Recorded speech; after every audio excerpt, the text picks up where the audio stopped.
bonjour, c'est Alice pour l'histoire. Oui, Alors, est-ce que vous êtes confortablement installé? oui, Très bien, je vais vous raconter l'histoire du prince à la perle. Alors, il était une fois une princesse qui avait tout pour plaire. Elle était belle, elle était courageuse, elle était aimable, elle était intelligente. C'était non seulement la fierté de ses parents, mais de tout le royaume. Et puis, cette princesse atteint l'âge des responsabilités et il était temps pour elle de se marier. Et oui, en tant que princesse, elle devait honorer ses devoirs pour assurer la continuité du royaume. Alors ses parents firent savoir dans le royaume qu'ils cherchaient un prétendant pour leur fille. Évidemment, ils ne tardèrent pas à recevoir des dizaines et des dizaines de missives, des lettres d'amour, des chansons, des odes. Et, étonnamment, la princesse ne s'y intéressait même pas. Elle n'a pas ouvert une seule lettre. Non, non. Elle continuait à se promener dans les champs, à partir à la chasse, à galoper sur son cheval. Mais quand même, depuis que ses parents lui avaient mis en tête qu'il fallait qu'elle se marie, quelque chose avait changé. Elle se mettait à rêver au prince parfait. Et pour elle, il aurait la peau douce comme une pêche, les cheveux moelleux comme la mousse, et il aurait la délicatesse d'un pétale de rose. Elle passait des journées entières comme ça à songer au prince de ses rêves. Et un jour, alors qu'elle était allongée dans l'herbe, les yeux noyés dans le soleil, elle tomba malade, d'une maladie étrange qui s'appelle la mélancolie. Et tout à coup, ses parents virent la princesse complètement changée. Elle passait des journées entières assise à sa fenêtre, le regard dans le vide, à soupirer. Ils voyaient qu'elle était vraiment pas bien. Alors au début, ils se sont dit qu'en demandant au cuisinier de lui faire ses gâteaux préférés, cette petite tristesse passerait. Mais non, ça ne passait pas. Ils lui ont amené son cheval pour lui donner envie de sortir dehors. Mais ça non plus, elle n'en avait pas envie. Alors plus inquiets que jamais, les parents lui demandèrent: Mais enfin, ma fille, tu peux tout nous dire. Quel est ce lourd secret qui te rend si morose? Et elle avoua. Elle leur expliqua: Eh bien voilà, depuis que vous m'avez mis en tête de me marier, je ne cesse de penser au prince de mes rêves, qui aurait ce petit quelque chose qui fait qu'un prince est un vrai prince. Et c'est très simple, se dit la maman. Il suffit de trouver ce vrai prince pour guérir notre fille. Et elle envoya des annonces dans tous les royaumes alentours où il était écrit qu'elle ne marierait sa fille qu'à un vrai prince. Alors accoururent au château des dizaines et des dizaines de jeunes hommes qui se prétendaient être des vrais princes. Elle rencontra le prince Eugène, elle rencontra le prince Jason, le prince Albert, tout un tas de princes qu'elle écoutait longuement raconter leurs victoires militaires, qu'elle regardait chanter, danser, faire le beau, enfin bref. Ils lui faisaient la cour de façon toujours plus imaginative l'un que l'autre, mais à chaque fois, elle repartait déçue, non, décidément. aucun des princes qu'elle n'avait rencontrés avait ce petit quelque chose qui fait d'un prince un vrai prince.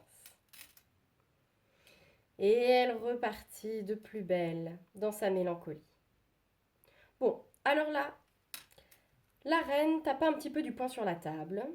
Elle dit, écoute, tu arrêtes tes caprices, je te donne 1 an, pas plus, pour trouver ce vrai prince dont tu rêves tant. Au bout de ces 1 an, si tu n'as pas trouvé, tu épouseras le prince Philippe, notre riche voisin. Bon, alors là, la princesse comprend qu'elle n'a pas vraiment le choix. Elle prend son cheval, elle fait des provisions et elle part. Elle part autour du monde. Et pendant 1 an, elle rencontre des empereurs de Chine, des cheikhs d'Arabie, des sultans de Turquie, les plus beaux fils des chefferies du Congo, des chefs indiens d'Amazonie. Mais au bout d'1 an de voyage, au bout d'1 an de rencontre, eh bien, elle rentre au château sans avoir trouvé celui qui a ce petit quelque chose qui fait qu'un prince est un vrai prince. Alors les premiers jours en arrivant au château, bien sûr, elle est ravie de revoir sa famille, de revoir son royaume. Mais très vite, la réalité la rattrape. Dans 1 semaine, elle doit épouser le prince Philippe. Les noces se préparent dans le silence. Les couturières osent à peine toquer à la porte de la princesse pour ajuster la robe. Les cuisiniers préparent le repas dans une ambiance morose. Les troubadours, les musiciens n'ont pas le cœur à s'entraîner. Une ambiance vraiment lourde pèse sur la cour. Et puis un soir, éclate une terrible tempête, avec des éclairs, de la grêle, un vent qui siffle, mais qui siffle. Tout à coup, on entend au château frapper 3 coups. Alors, la reine, très étonnée que quelqu'un soit dehors par un temps pareil, se lève elle-même pour aller ouvrir. Elle pousse les lourdes portes. Et qu'est-ce qu'elle voit? Un petit jeune homme, grelottant de froid, trempé jusqu'aux os. Il a les cheveux tout plaqués, dégoulinant de pluie, et des chaussures tellement pleines d'eau qu'on pourrait s'en servir d'éponge. Entrez, entrez, jeune homme. Qu'est-ce que vous faites dehors par un temps pareil? Et le jeune homme lui explique qu'il est un prince d'un lointain royaume. Il était en voyage dans leur pays. Quand la tempête a éclaté, les chevaux ont pris peur. Son carrosse s'est effondré et tous ces gens se sont enfuis dans la forêt. Il était complètement perdu. Il a vu de la lumière là-bas au bout du chemin. Il a trouvé leur château et il leur demande l'hospitalité. Mais bien sûr, lui dit la reine, venez vous réchauffer près du feu. Quand vous serez bien sec, je vous apporterai de nouveaux vêtements et vous pourrez dormir ici, passer la nuit, sûr. Le prince remercie. Le roi a entendu l'histoire du jeune homme. Alors comme ça, il prétend être un prince, se dit-il. Et si c'était le vrai prince que ma fille attend depuis si longtemps? Je vais ruser pour en avoir le cœur net. Et il annonce qu'il tient à préparer la chambre à coucher de l'invité lui-même. Il fait demander l'une des couturières préposées à la robe de sa fille. La petite couturière arrive et il lui demande en secret: va donc dans la salle de couture et prélève sur la robe de ma fille une des perles que vous avez brodées. Choisis la plus délicate et la plus ronde et apporte-la-moi. La petite couturière effectue ce que le roi lui a demandé. Elle va dans la salle de couture. Elle choisit avec minutie la perle la plus fine et la plus ronde. Elle la coupe délicatement et la porte au roi. Le roi emmène cette perle dans la chambre du jeune homme. Il la dépose sur le sommier. Et au-dessus de la perle, il entasse 12 matelas. Et sur ces 12 matelas, il superpose 9 édredons en plumes d'oie. Et sur ces 12 matelas et ces 9 édredons, il installe 7 oreillers, des plus douillés. « Ça y est, dit-il au prince, votre lit est prêt.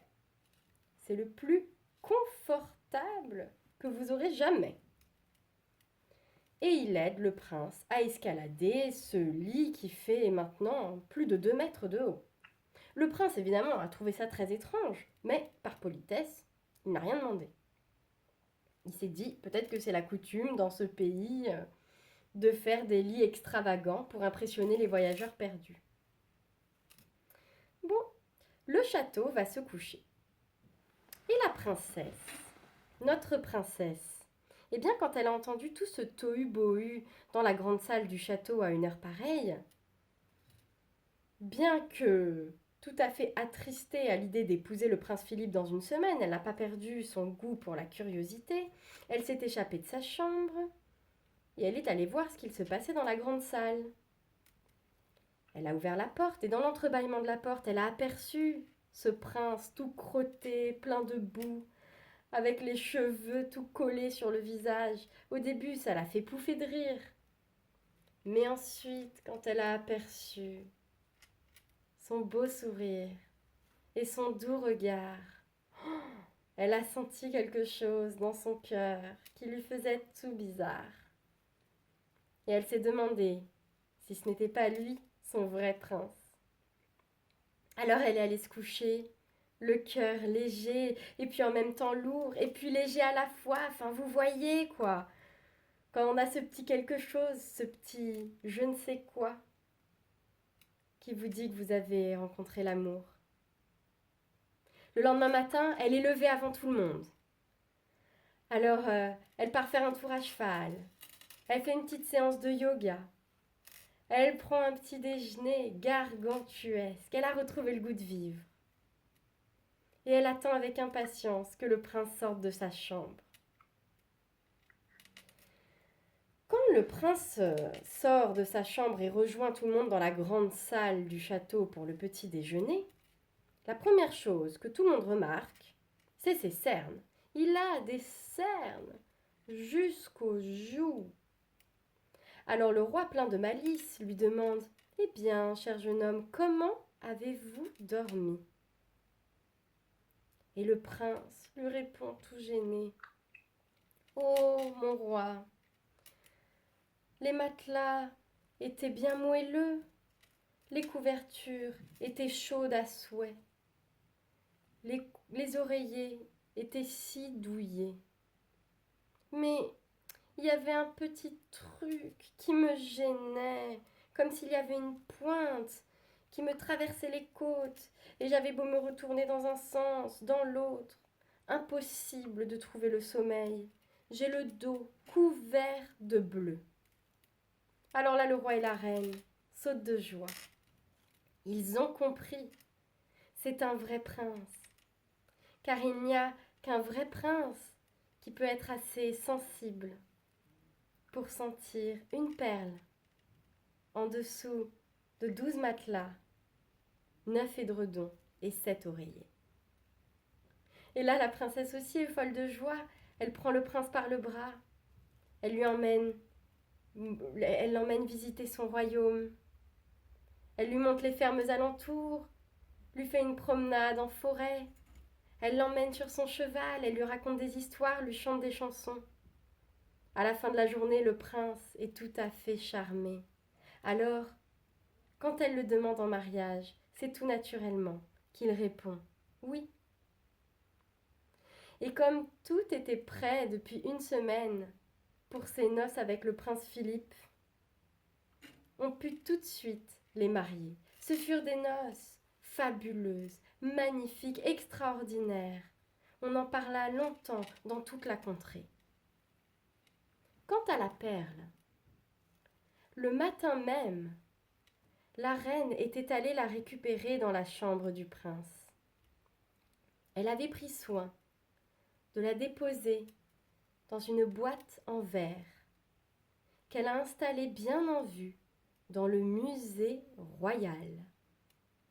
Et aujourd'hui, si vous allez vous balader dans le musée, vous pourrez encore la voir. Et mon histoire est terminée.